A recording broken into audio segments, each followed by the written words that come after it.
Week 1, Group 3. These muscles we're going to do into two parts. The first part will be muscles of the neck. There are a lot of muscles in the neck and we will not get a chance to talk to most of them, so you will not be responsible for most of them. You'll only be responsible for some major ones. This first muscle, this rather large muscle, is called the sternocleidomastoid.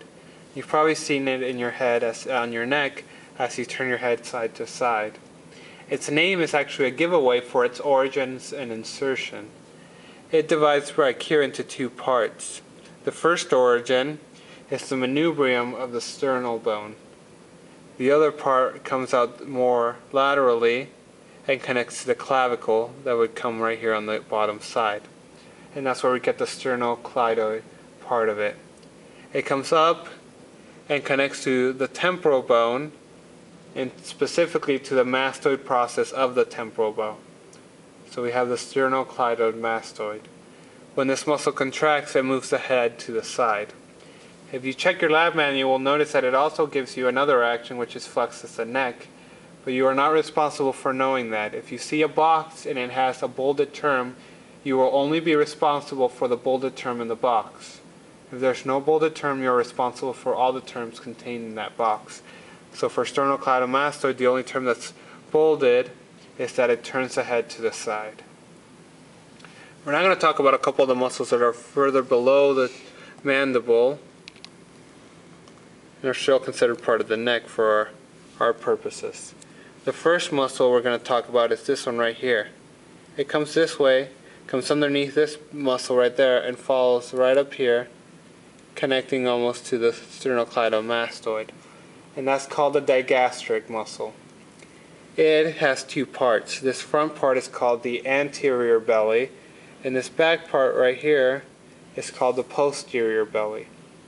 Its origin comes from back here, and as you can see, it kind of hooks up with the sternocleidomastoid, so its origin is basically the insertion of the sternocleidomastoid. It's the mastoid process of the temporal bone, and that's where the posterior belly connects.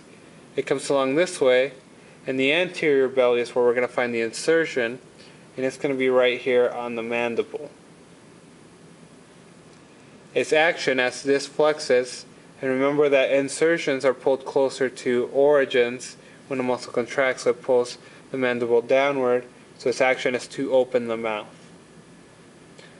Another muscle we're going to talk about sits right below the digastric, and it's this one right here. You can see it here, you can see it here, underneath the digastric, and that's called the mylohyoid. Mylohyoid, its origin is here, the body of the mandible, and its insertion is right here, on the hyoid bone, hence the name mylohyoid. Its action when this contracts is to elevate, so it elevates the floor of the mouth.